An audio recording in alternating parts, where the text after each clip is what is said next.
Where are you watching from? Chicago? Dallas? Or maybe from the kitchen sink you still believe is safe? I'm not asking for fun. For the past 6 years, my job has been to make sure that Sync never betrays you. Drop your city in the comments so I know. The map of people who once trusted, were overlooked, and still chose to do what's right. I'm Sloan Carter, 39, 6 years at Harbor Pure Utilities, where the glass of water you drank this morning might have started with my signature. But apparently, 6 years still wasn't enough for them to see I'd been doing a manager's job long before they were willing to pay me like one. The morning light barely reached the 14th floor. Fluorescent bulbs buzzed above a scratched oak table. Graham Whitlock, the CEO, slid a folder across, his voice smooth as porcelain. We'll revisit your promotion next quarter. Next to him sat Avery Whitlock, 26, his niece and the newly appointed director. The kind of confident head tilt only people who've never failed can pull off. I glanced at the Harbor Pure logo printed on my paper coffee cup. A single raindrop slid down the rim, hit the table, and spread into a pale brown stain. In that murky reflection, my face looked warped, as if justice itself was being diluted. I know you've been patient, Graham said, but leadership transitions are all about timing. Timing. The favorite word of people who never intend to keep their promises. Avery folded her arms, trying to look empathetic. Sloan, we all admire your dedication, and everyone knows you're the heart of the compliance team. But this year, the company's leaning toward a younger leadership style. I almost laughed. Younger. I wasn't sure if she meant in age or in depth. I turned the cup slightly, hearing the paper scrape the table. That cup was from my first Employee Appreciation Day. 6 years later, they still hadn't replaced it. Maybe they figured if I hadn't left, nothing needed changing. Graham continued, reading from what felt like the same old script. You're indispensable, Sloan, but Q4 might not be the best time for internal promotions. Let's revisit this in spring, the 10th time. I could have spoken in sync with him, even knew the pause he always took between indispensable and but. He called it spring. I thought of the Canton Bridge leak. They kept saying they'd fix it after the dry season. 6 years later, the water still leaked. I nodded. No arguments, no reactions. Graham hesitated, probably expecting me to ask, "What can I improve?" But I stayed quiet. Avery gave a nervous smile. I know you're disappointed, but trust me, this isn't personal. I looked at her and said softly, Your cousin thinks so too? The air thickened like sludge in an old pipe. Graham cleared his throat. Avery's face flushed red, then he forced another smile. I stood, picked up my cup, and said quietly, Thanks. I just need some real air. The hallway stretched long and empty, the smell of disinfectant clinging to the walls. I walked slowly, the coffee cup trembling with each step.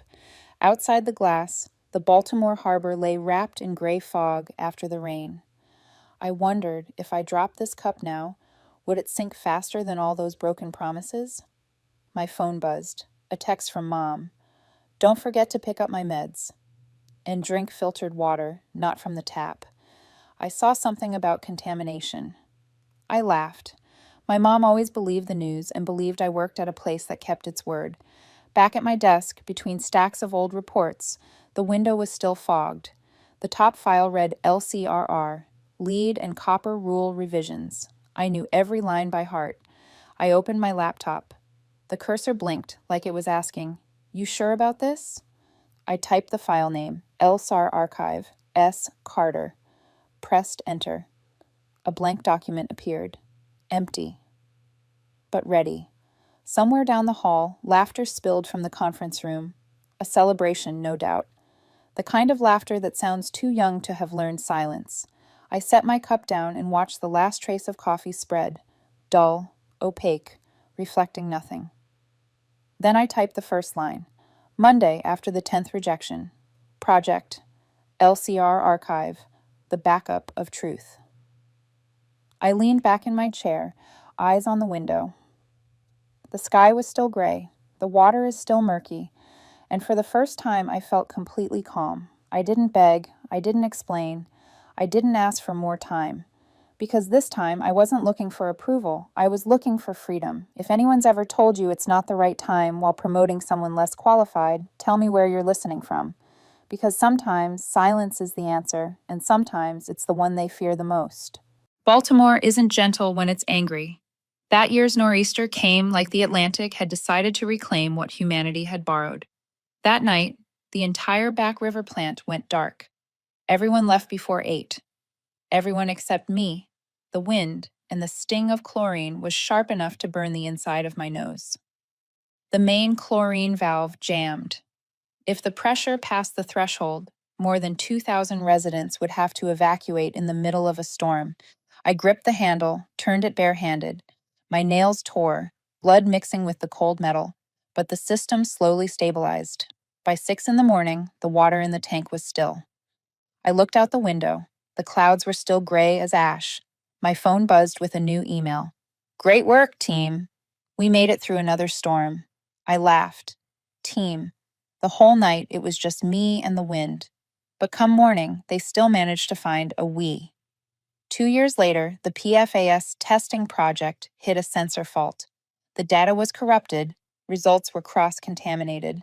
I stayed for 2 days straight, 48 hours without sleep, restoring and hand recording every sample. 3 days later, another email lit up my inbox. Thanks for stepping in. True team effort. Twice, the same line. That's when I began to understand that at Harbor Pure, the ones who talked about the work always climbed faster than the ones who actually did it. 6 years. Every review cycle, they pushed the goalpost just a little farther away. Lacking community experience. So I held public meetings, taught residents how to test lead levels. One woman cried when her home's water finally passed inspection. Lacking certification. I took night classes, earned my water system operator license. Lacking leadership. I led storm response crews, managed 4 federal compliance projects. And just when I thought I'd done enough, Graham sent the same message. Good initiative. Let's talk next cycle. Next cycle. A perfect circle of delay. In one meeting, I asked directly, You've said I'm close to a promotion for years. Is there a rule I don't understand? Graham leaned back, his tone soft as the sediment at the bottom of a tank. Sloan, leadership isn't just about skill. It's about making people feel comfortable. I said nothing. Comfortable. The words stayed in my head like a film of oil on water, shiny, but slippery. Maybe I wasn't comfortable enough to let people forget that I told the truth. I got home late. My mother was sitting in her chair, knitting half a scarf. She'd begun to forget things, but when I opened the door, she still recognized me with her usual question. You still keeping the water clean, honey? I nodded. Still clean, Mom. The only lie I ever allowed myself. One afternoon, my daughter Ellie came out of the bath coughing hard. The doctor said chlorine irritation. But I knew better.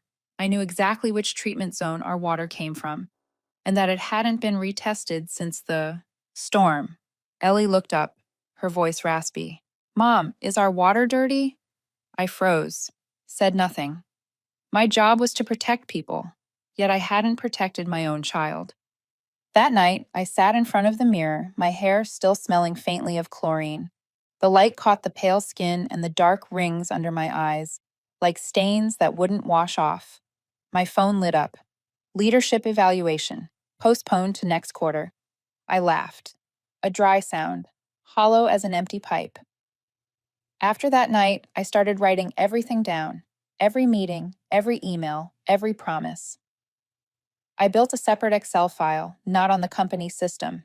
Dates, times, content, who said what, and what came of it. After a year, there were 128 rows. Each one ended with a single word, pending. Then I tried vanishing for real. Took 2 days off without notice. No one asked. The projects ran fine, because I'd taught them how to use the system, how to sign off in my place, how to operate without me. I'd built every process to prove my value, and that's exactly what convinced them I was replaceable. One morning, Caleb from communications walked past my desk, smirking. Ms. Carter, I heard you're the one actually running this plant. I asked, from who? He shrugged. From someone scared to pay you what you're worth. I laughed. You're the most honest man in this company, he grinned. People like you are the foundation others climb on. But if you ever step off, this whole place will collapse. I didn't reply, but his words stayed with me. In the days that followed, I worked more slowly, not from exhaustion, but observation. I noticed how Graham said excellent whenever he planned to cut a budget, how Avery smiled while presenting my idea with her name on it instead of mine, how the men in the department said we when a project succeeded and you when something failed. I used to think justice only needed evidence. Now I know it takes patience and a perfect memory. Friday night, I walked along the harbor bridge. The air smelled of salt and metal. Under the streetlights, the water shimmered, beautiful in a way that wasn't honest. I remembered my first training session on the job. Your duty is to keep the water clear, even when others try to make it murky. I had done exactly that for 6 years. Every time they moved the goalpost, I stayed in line. Every time they said team effort, I worked till morning. But that night, staring down at the current sliding beneath the bridge, I finally understood the one truth I'd never dared to admit. I'd spent 6 years protecting the city's water. No one had ever protected me. A strange calm spread through me. Not anger, not fear, just absolute clarity. Like when the sediment settles and you see the bottom of the tank for the first time. I smiled faintly. I understood the game now, and it was time to set my own rules. If you've ever done everything right, only for them to move the goalpost every time you got close, comment, I understand. Because the moment you realize their rules were never fair, that's when you finally start writing your own. I started one April morning when the sky was the color of dirty rainwater. The office was silent. The printer hummed softly, blue light flickering across my keyboard. I opened my laptop and created a new folder, LCRR Archive, Personal Copy.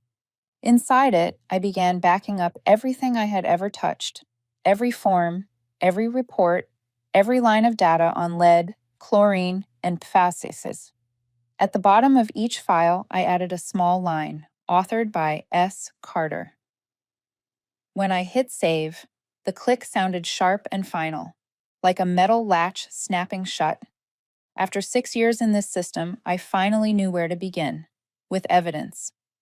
According to the Safe Drinking Water Act and the lead and copper rule revisions, every public water system must submit abnormal test data to the Maryland Department of the Environment within 30 days of detection. I knew those clauses like my mother's lullabies. They didn't. The ones a few pay grades above me preferred to ignore them.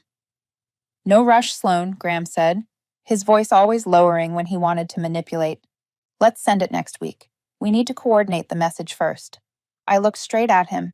If the sample's contaminated, I have 30 days to tell the truth. You're asking for 31. He smiled. The kind of smile people use when they cover guilt with charm. Don't be so rigid. This is politics, not a lab. I wrote that down. Politics. The word people use when they bend the truth and forget to feel ashamed. That afternoon, I bought a waterproof external hard drive, bright orange, impossible to miss. Even if it fell into the bay, I thought, it would probably swim back. I labeled it Personal Backup, 2018-2024. I began transferring files, data sheets, reports, charts. Everything is neat, cold, and precise. Inside every PDF, my name sat right below the official code, Certified Operator number 2481. If anyone ever tried to erase me, they'd have to rewrite history. Avery, my direct supervisor, passed by, holding her coffee like she was auditioning for Busy Executive of the Year. Still archiving old stuff? She asked. We're moving to the new platform soon, I answered without looking up. I just like keeping history, in case the new platform forgets the past. Avery laughed, thinking I was joking. I laughed too, except I knew I wasn't. I copied files slowly, listening to the fan whir. Lines of data slid across the screen like small silver fish, quiet, obedient, and alive. I was saving my life's work from the people who didn't understand it. That night, I brought the drive home. Ellie saw me label it and asked, Mom, what's that? A box to keep important things safe. Like a diary? Yes. But in this one, no one can tear the pages out. For the next few weeks, I lived like someone building a bunker. Still showed up. Still smiled. But in my head, everything was sorted and cataloged. I made another backup in the cloud, one more hidden in a photo folder. When it was done, the clock read 2 in pause. The morning. Everything was encrypted, locked. I whispered to myself, I can back up faster than they promote their relatives. For the first time in months, I laughed. For real. 3 days later, Graham called me in. Sloan, before we submit the February report, I'd like to adjust a few numbers for consistency with last year. Adjust what? Just rounding. Off by a few thousandths. Nothing major. I leaned back. If it's nothing major, why don't you sign it yourself? He froze. I don't have the license. Right, I said evenly. Because that signature carries criminal liability, not political weight. I saw it. His smile faltered for half a second before he pulled it back on. From that day, I knew I was walking on ice. I didn't plan to fight, I just wanted to be standing in the right place when it broke. I called this stage Phase Orange. The color of warning, the color of the box is sitting quietly in my drawer at home. A week later, Avery showed up, pale-faced. Ms. Carter, MDE, just emailed a reminder for the Q1 PFS report. Graham says you're preparing it. I already sent it. He said he hasn't received it. I sent it directly to MDE with a signed, certified copy. They confirmed through the system. He doesn't need to receive it. Avery said nothing.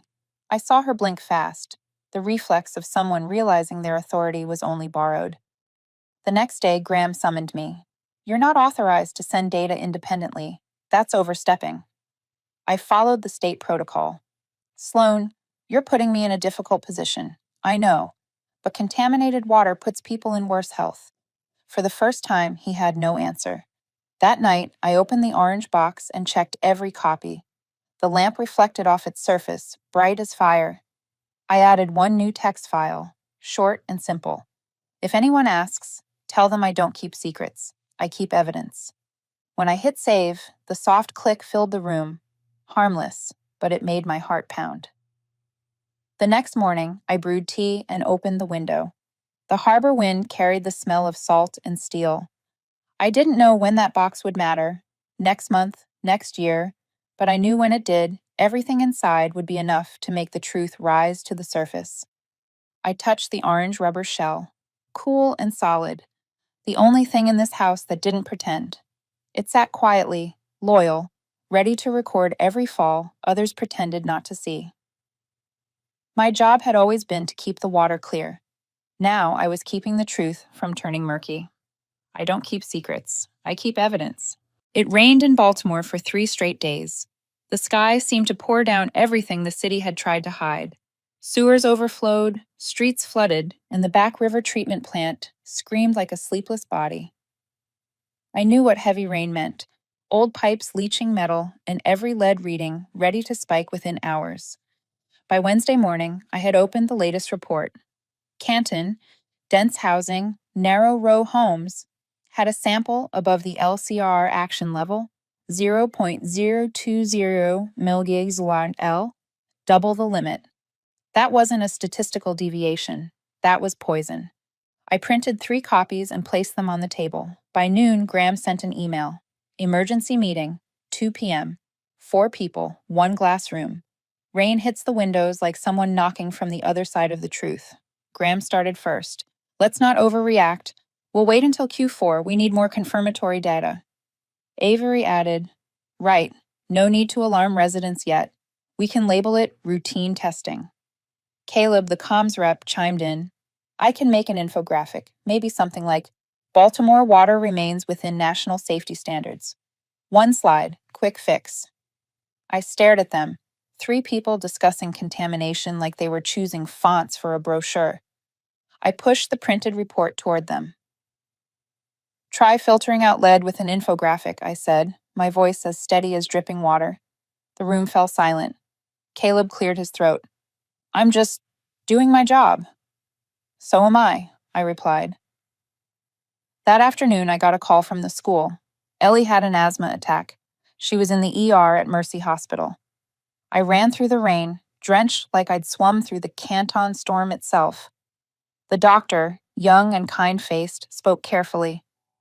Ms. Carter, Your daughter's showing signs of respiratory inflammation. It could be environmental, maybe elevated chlorine or metals in the water. I recommend switching water sources for now. Switching water. I keep the city's water clean, yet my daughter has to avoid it just to breathe. Ellie squeezed my hand, her voice faint. Mom, the water at school smells weird too. My head hurts. I held her hand tighter, didn't cry, just tasted that sharp metallic sting rising in my throat, the taste of truth. That night, I went back to the office. Only the rain kept me company, pounding the tin roof. I opened the lead action level exceedance report, the one Graham avoided like it carried a death sentence. Line by line, I filled it out carefully. Sample IDs, locations, dates, technician signatures. Every field is complete. Every detail is exact. At the bottom, there was one final box. Responsible, certified, operator. I signed it. S. Carter, certified operator, number 2481. The pen slid, ink spreading into a tiny dark stain that wouldn't wash out. I stopped and looked at my reflection in the glass. My face blended with the fluorescent light, thin, sharp, and clearer than ever. I thought of Ellie, of Graham's voice, of all those meetings where deceit was rebranded as professional delay. They called it leadership. I called it lead, heavy metal. The more it builds up, the harder it is to flush out. I pressed send. The report went straight to the Maryland Department of the Environment.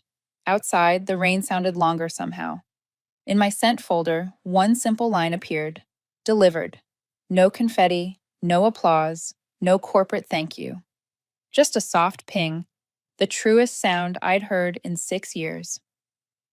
The next morning, Graham walked into my office, rain still dripping off his coat. You sent the report? Yes.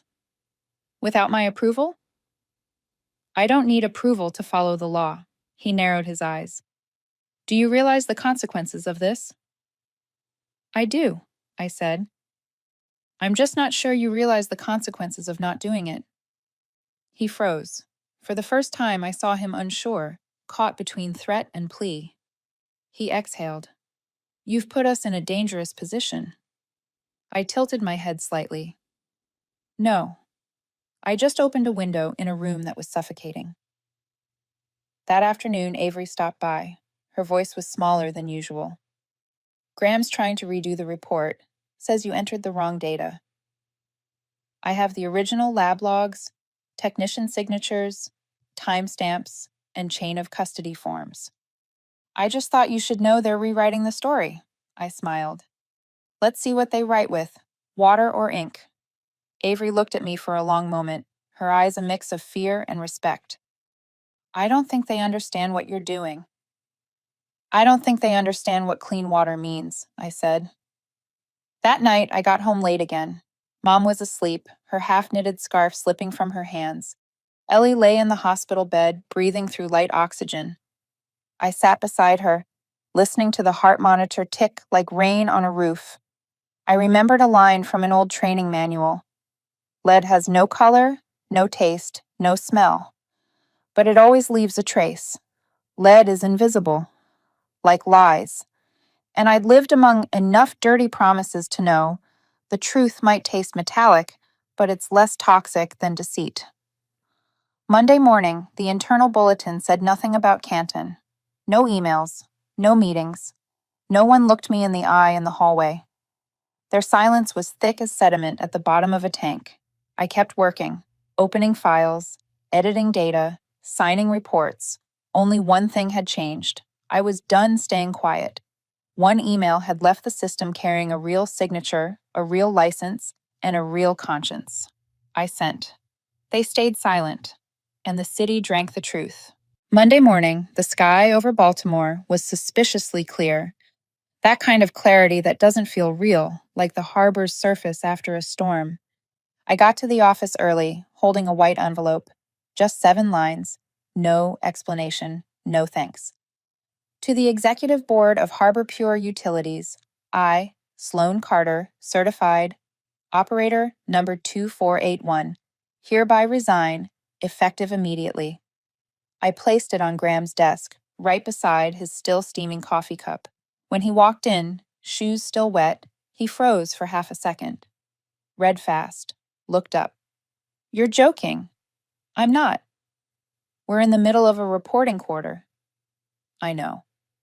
You can't just walk out like this. I just did. Avery rushed in, hair damp, breathing hard. Ms. Carter, you can't abandon your post. This is a breach of duty. I smiled faintly. No, I'm following the procedure. I just stopped asking permission from the people who abused it. Caleb poked his head through the door, looking like someone who'd walked into the wrong scene of a movie. What's happening? I quit, I said. For real? As real as it gets.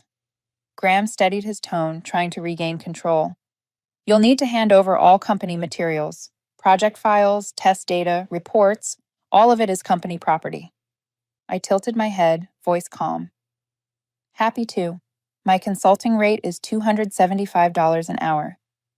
Caleb gave a dry laugh. You're kidding, right? Not yet, but I can throw in a slide deck if you'd like. Avery's eyes widened. Are you extorting us? I'm reevaluating my market value. They looked at me as if they were seeing a real person for the first time in a room built entirely of pretense.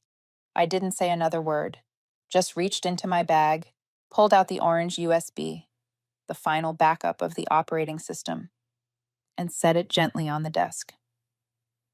This is the part that belongs to the company. The rest, they'll have to rebuild. By 11, internal emails began to spiral. Urgent, staff update, spread through the building like a virus. By noon, everyone knew I was gone. A young technician texted me, "You did the right thing. I wish I had your courage." I read it, didn't reply. Sometimes silence is the highest form of encouragement. 2 days later, what I expected arrived: the press. Front page of the Baltimore Sun. Engineer reports lead exceedance. Whistleblower or hero. They ran a photo taken from behind, my faded Harbor Pure jacket glistening with rain. The article was part technical, part praise, part suspicion, balanced just enough to celebrate, caution, and sell. A reporter called, voice smooth and professional. Ms. Carter, do you have any comment on being called a whistleblower? I paused, then said, water should be clearer than promises. Silence.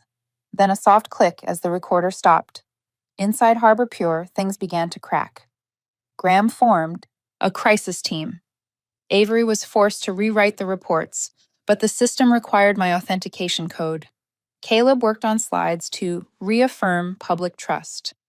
At 3 in the morning, I received a forwarded email from a colleague. Graham's trying to rebuild the data. They're panicking. I read it. Didn't laugh. Didn't gloat. I just felt calm. Calm like the harbor after the storm, when the waves retreat and leave behind everything the city tried to hide. On the third day, I got a call I never expected. Avery. Her voice was hoarse, tired. They want me to sign your name on the new report, she said quickly. I didn't. Good. They said they'll fire me. Are you scared? A pause. No, but I hate feeling like you used to, I exhaled. Then don't let them turn you into who I was 6 years ago. Do you regret it? Me? No, I just regret believing them for that long. That afternoon, the local news aired a special bulletin. State investigates Harbor Pure after lead report. Live footage, MDE officers entering headquarters with sealed evidence bags. On Graham's desk, today's newspaper with my name in bold. I imagined him seeing it. The same 3 words he'd used for 6 years, only when he needed my signature. Now they were the headline.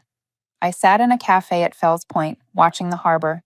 The sky is still dull, but dry. Caleb appeared on the evening news, repeating the company line. Harbor Pure remains committed to transparency and full cooperation. I smiled slightly. That sentence sounded just like the fresh coat of paint they used on corroded pipes. Shiny, but useless against leaks. A man at the next table glanced at the TV, then at me. You believe them? I answered without looking up. I know them. That night, I drove home late. The air carried the chill of early autumn. My phone rang. The screen lit up. Mom, I picked up. Her voice trembled. Sweetheart, I just saw you on TV. They said you went against the company. Are you all right? I stayed quiet a moment, looking out the window at the city lights mirrored in the harbor, glittering, still, listening. I'm fine, Mom. The water will be clean again. I'm proud of you, she whispered, but don't let them hurt you. Hurt only comes when we stay silent, Mom. I sat there listening as the first drops of rain returned after 3 dry days. This rain felt different, lighter, cleaner, like it was washing something away. I set the phone down and murmured to myself, time for them to drink their own promises. Baltimore's night was quiet. On the late news, the Harbor Pure logo appeared beside the words, Under State Investigation. I turned off the TV, poured a glass of water, and watched the light ripple through it. Clear, truly clear, the first time in years I drank without hesitation. Outside, the city slept, and for the first time I felt awake. My mother once told me, don't stir the water. But sometimes, only when the water rises do people finally see the bottom. 3 days after the state's investigation aired, I got an email invite. Executive session, 10 a.m. No agenda, no host, just a room number. 14th floor, where fluorescent lights always made people look paler than the truth. 4 of them sat around the table, Graham, Avery, Caleb, and someone from legal. No one spoke when I walked in. The hum of the AC and the scratch of pens filled the thick air. Graham started with a pressed-on smile. Sloan, first of all, we want to acknowledge your years of contribution. We'd like to make things right. I didn't react. Make things right usually shows up when people fear losing face more than losing ethics. He slid the first document across the table. Proposal 1, Director of Compliance. 15% raise. Immediate effect. You'll oversee all reporting processes with MDE. I glanced at the numbers and set them down. I have my own plans. Caleb blinked. Avery tightened her grip on her pen. Graham paused, then slowed his tone. We can be flexible. A second sheet was pushed forward. Avery read it out, voice tired. Director of Compliance and Public Health, 30% raise, independent budget, direct report to the CEO. I stacked the 2 pages together, the inked lines misaligned like 2 layers of mismatched water. 6 years was long enough to pick the right person, I said. If you really meant it, you'd have done it in year 2. Graham shifted in his chair, the metal squeaking like an old pipe exhaling. Fine, he said. Then here's the final offer. The third document landed in front of me. Thicker, fresh ink. Director, company shares, stock options, promotion path to VP. Caleb looked up, waiting for a nod. Graham stared straight at me. Your name holds the stock steady. The room went silent. Outside, rain tapped softly against the glass. I set the pen down, didn't sign. This wasn't a setback. It was an opportunity. Each word fell like a pebble into water, quiet but exact.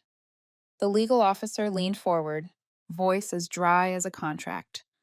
However, there's still your non-compete clause. If you join any third-party firm within the region, you could.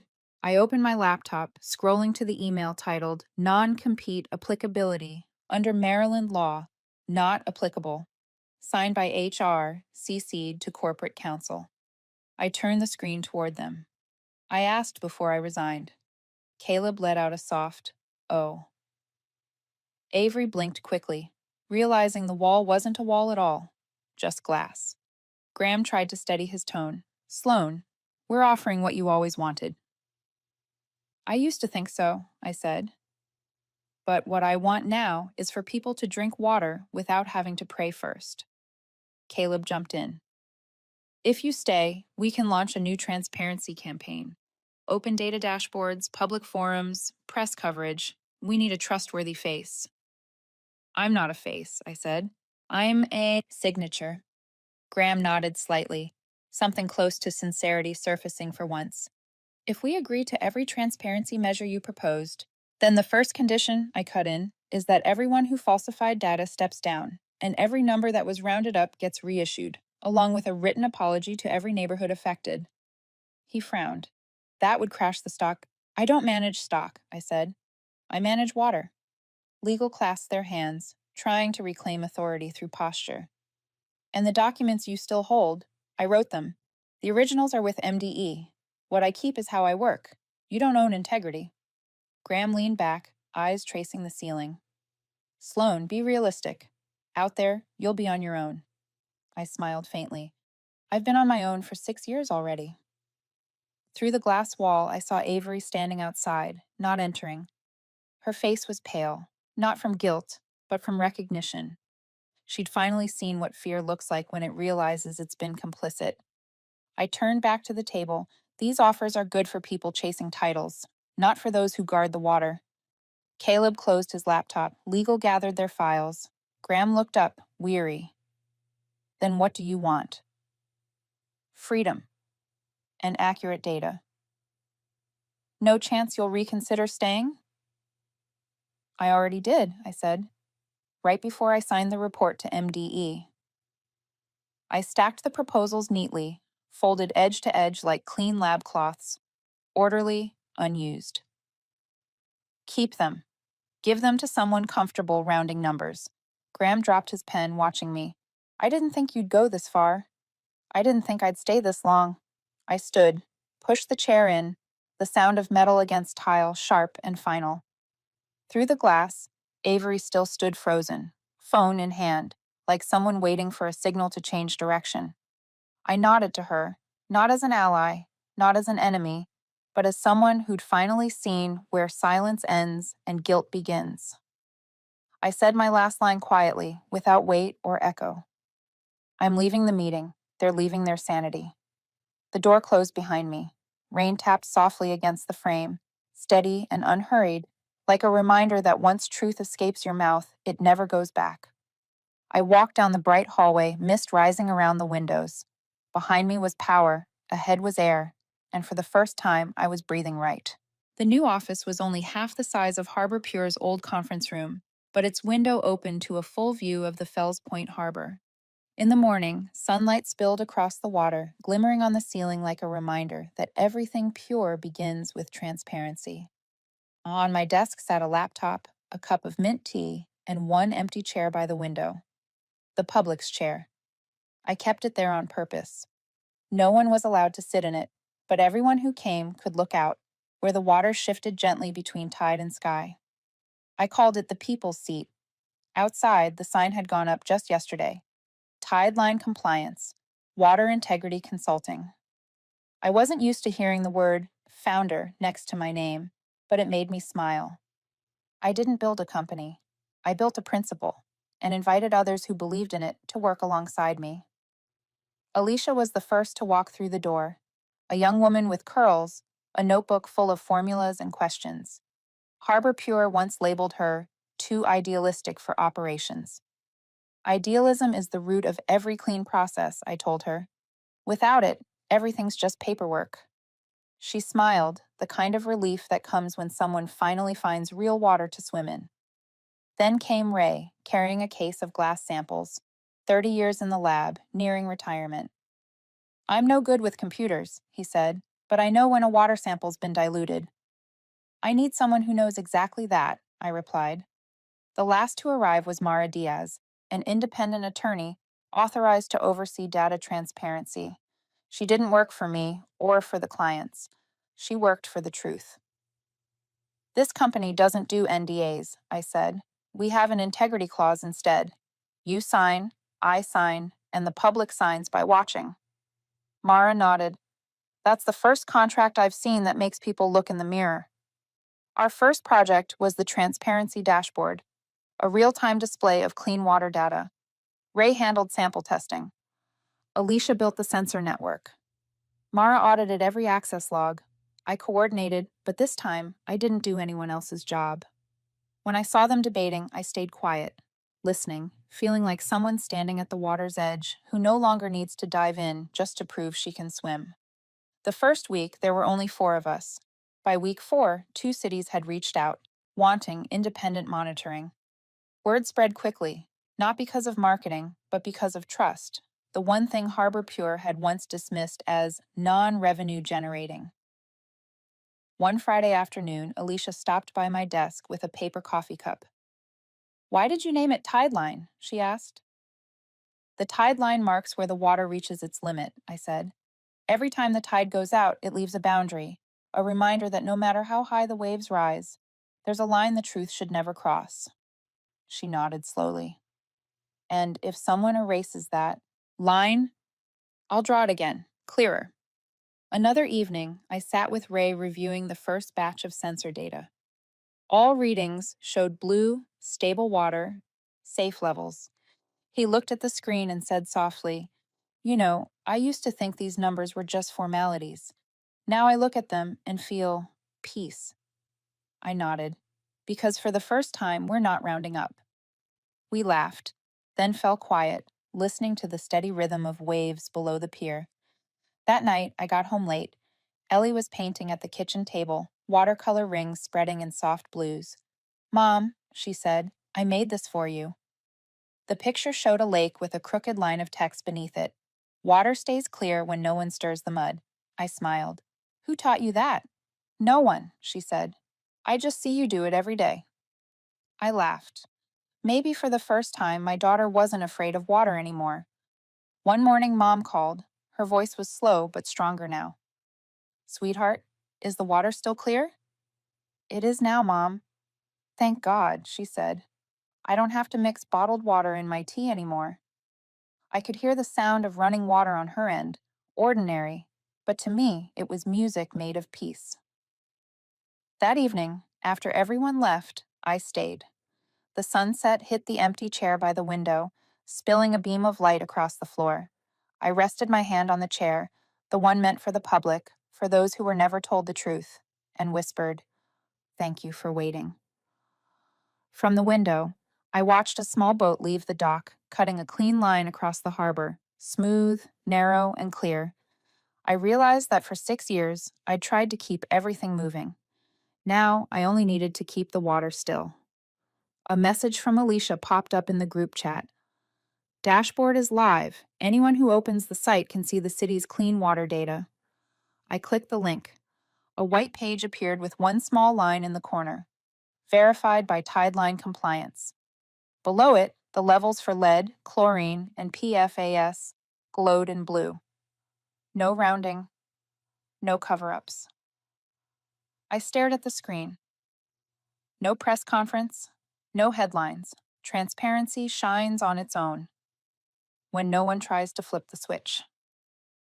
That night, I reopened my old work journal. The last line I'd written before leaving Harbor Pure was, "I don't keep secrets, I keep evidence." Today, I added one more line. "Evidence doesn't need locks, only eyes that dare to look." I closed the notebook and poured a cup of tea. Steam rose, clear and still, reflecting the city's soft gold light outside the window. For the first time in years, I felt I didn't need to prove anything anymore. Now I work less, impact more, and sleep more deeply. I didn't expect the call from Graham, but it came exactly 7 o'clock a.m. on a Monday, 3 years after I left Harbor Pure. His voice was still low, only missing the breath of power it once carried. "Sloan," he said, "I'd like to meet. We could talk about collaboration." I paused. "Are you trying to collaborate or to make amends?" "Maybe both." 2 days later, I walked into the old building. The Harbor Pure logo had been replaced by H2 Renew Alliance, a new name for an old company trying to rinse off its history with branding. Inside, it still smelled of damp paper, rushed coffee, and that familiar tension wrapped in politeness. Conference room 14 hadn't changed. Only the table was longer, the blinds tighter. Graham stood when I entered, smiling the way people do when they've lost but still want to pretend they're leading the game. "Sloan, thank you for coming. I truly want to put the past behind us." You say that like the past is something you can box up and store away, I replied, setting my bag down. He poured water, his hand trembling, just enough for the first drop to spill over the rim. I want to propose something, he said. H2Renew is restructuring. We'd like to merge with Tideline Compliance. The central lab would carry your name, Carter Analytical Suite. I looked up. A lab with my name on it? And a co-director role, full technical authority. And what about the right to publish data? He hesitated. Through internal communications protocol. I smiled. Which means the same old filter. I reached into my bag and took out the orange hard drive, the one that had followed me since the day I backed up everything. I placed it between us on the table. This isn't a threat, I said, just a reminder of why I left. The overhead light caught the plastic shell, glowing bright orange against the gray room. Graham stared at it as if seeing his reflection. You kept it? I keep every signed document, even the signatures that shouldn't exist. He swallowed, tried to smile. Sloan, I don't want to fight. I want to do what's right. Then do it. But if you came back, we could. You don't need me to do right, I cut in. You just need to stop doing wrong. Caleb entered then. Same wrinkled shirt, same too bright smile for a room this tense. Sloan, seriously, a lab named after you would make investors flood in. PR gold. I don't do PR, Caleb. Think of it as redemption. For both sides. No redemption needed, I said. Just stop repeating. Graham sighed, sitting down. We'll sign whatever terms you ask. No, I said. You'll sign one. I slid a page across the table, already prepared. The header read, Absolute Transparency Clause. Public health priority first. I don't want shares. I don't want my name on the wall.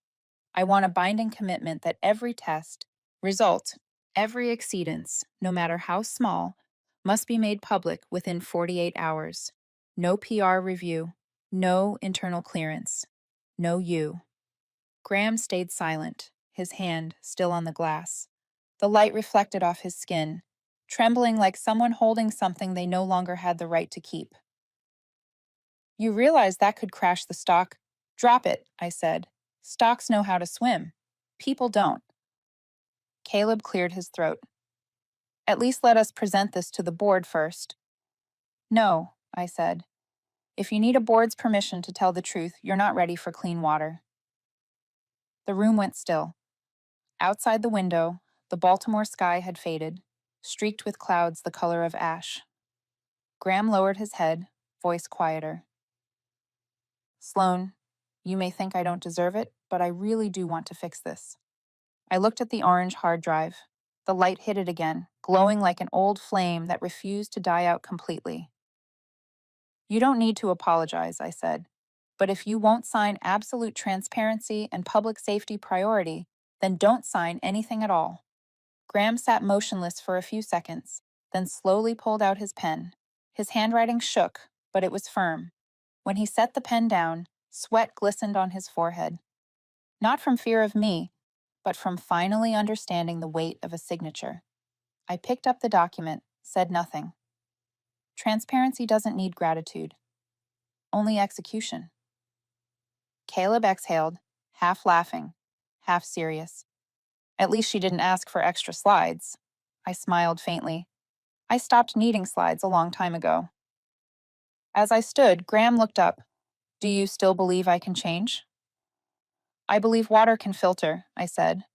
But sometimes all that's left is residue. I slipped the orange drive back into my bag. Outside, a light rain began to fall, streaking the glass with lines the color of diluted ash. At the door, I turned back. Some bridges once burned stay ash. No one answered. I walked down the hall, my footsteps steady, deliberate. Behind me, their voices started again, low, hurried, like people trying to count the pieces of a shattered mirror. Outside, I took a deep breath. The air was damp, laced with salt from the harbor. Above, a break of light split through the clouds. I walked slowly, letting the wind hit my face. No metallic taste, no threat in the air. That evening, I returned to the Tideline office. The lights glowed softly, reflecting over the still water outside the window. The empty chair by the glass remained where it always was. Quiet, patient, a promise kept. I placed the orange drive on my desk. Not as evidence anymore, but as a keepsake. Some bridges burn and turn to ash. But sometimes ash is the only proof that you walked the right way. Saturday morning. The Tideline office was still as windless water. The window was cracked open, early harbor air drifting in from Fells Point, carrying the scent of salt and the faint clink of anchor chains. I set my freshly brewed coffee on the desk. Clear, smooth, reflecting light like a small mirror. A perfect cup. No cloudiness, no metallic aftertaste like the morning I was denied for the 10th time. The empty chair by the window was still there. On the desk, the orange hard drive rested beside the laptop, silent, like a witness who had finished its testimony. I opened my inbox. Between reports and dashboards, one subject line made me stop. Thank you, from a stranger. The email was short, unsigned. My son drinks tap water again. Thank you for doing what others should have done. I read it slowly, each word soaking in. A tear dropped onto the desk, not from sadness, but because, for the first time, my silence had created a sound that carried. The window stayed open. Light spread across the glass, pale as silver ash. I opened the transparency dashboard. All readings were green. Lead level in Canton 0.004 MegaJ L. No exceedance. I didn't need a press conference. I just needed numbers that told the truth. A new email pinged. Sender, Avery Lang. Subject, I'm sorry. I hesitated a moment before opening it. Sloan, I saw your name in the latest MDE report. I guess you're still doing what's right. It took me nearly 2 years to understand what was wrong. I stayed silent when I shouldn't have. I'm applying to join the Water Integrity Task Force. If they ask, could you confirm that I did the right thing at least once? I'm not asking for forgiveness. I just want to do it right this time. I looked at the screen and smiled, then typed slowly. Avery. Transparency first, redemption later. When you truly choose what's right, the door never closes. I hit send. No satisfaction, no bitterness, just lightness, like water rinsing dust away. Leaning back, I looked out the bright window. Sunlight spread across the wall, glinting on the orange hard drive. Its plastic shell faded, worn smooth by years. I brushed a hand over it. They thought removing me was the solution, I said softly. But sometimes removing residue is what makes the water clear. The wall clock ticked once. I opened my notebook and wrote the last line for this year's project. Transparency is not a slogan, it's maintenance. I looked up. Alicia arrived early, holding a box of donuts. Hey, the city just sent an invite, she said. They want you to speak at Environmental Integrity Week. Something about a restoration story. I laughed.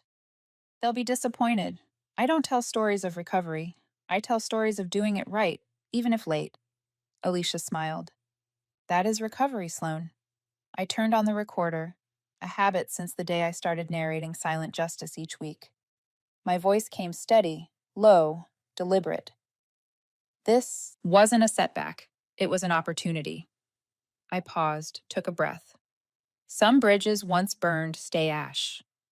I looked at my coffee, light shimmering in the surface with each small gust of wind. Ash and light, two opposites now blending into one calm reflection. I kept recording, voice deep and warm. If you've ever been told you're not ready, comment me and tell me where you're listening from. Chicago, Dallas, or maybe beside a faucet you still believe is safe. 97% of you still haven't subscribed. Do it. I share Silent Justice every week. Stories of those who don't shout, don't slam doors, don't seek revenge. They just do what's right, and they win quietly. I turned off the mic and sat still. The only sound left was the gentle slap of waves against the pier. Sunlight stretched across the desk, touching the empty chair by the window. I looked down at my coffee, so clear I could see my reflection fading in the mirror of water. If there were a camera, it would pan slowly toward the window. Outside, the light would shimmer across the harbor, bouncing back into the room. No music, just wind, and the distant hum of the docks. In the final frame, the orange hard drive sat beside the clear coffee cup, light spilling across the wall like the last gold trace of day. Everything is quiet except for the echo that lingered. This wasn't a setback, it was an opportunity. And far away, where water met sky, a streak of silver light stretched across the horizon, as if to answer, when the water is clear enough, even ash knows how to reflect the sun.